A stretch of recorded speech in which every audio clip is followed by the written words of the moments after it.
You've probably never heard of the traditional Russian sport of moss wrestling.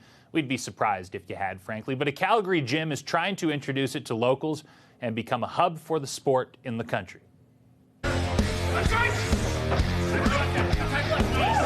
Moss wrestling is called moss wrestling because moss means stick in the Yakut language, where it's from. It's actually not from the regular part of Russia, it's from Siberia. It's a place called the Sakha Republic. So they're like their own ethnicity, their own culture, and moss wrestling is their national sport. You sit down with your feet against the board and you each grab the stick. So one person has outside grip, one person has inside, and it switches, so it's kind of a best of three. So the person on the red side picks first, and then when the match starts, you just try to pull the person over the board, you pull the stick out of their hands, or you knock them over sideways. Moss wrestling tests everything in your entire body. So if you have a weak link, that's going to come out during a hard match. So you need to have a very, very strong back. You need to have very strong grip. You need to be agile, well balanced. You have to have good cardio, just pretty much everything. It's a full test.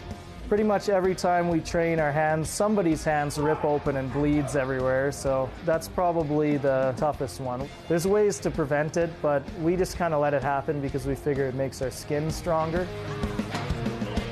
In the gym, it's mostly men right now, but there's more women gaining interest in it, especially as they see women doing it. I think that encourages them. It's a different sport to be against someone rather than in weightlifting. You're always against yourself, so it's interesting to have that dynamic relationship in this sport.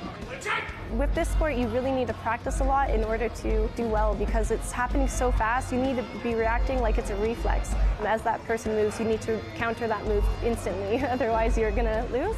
If people would like to come try it out, we would love to have you, and we'll teach you for free. And there you go. That's the news for now. We're back at 11 o'clock tonight.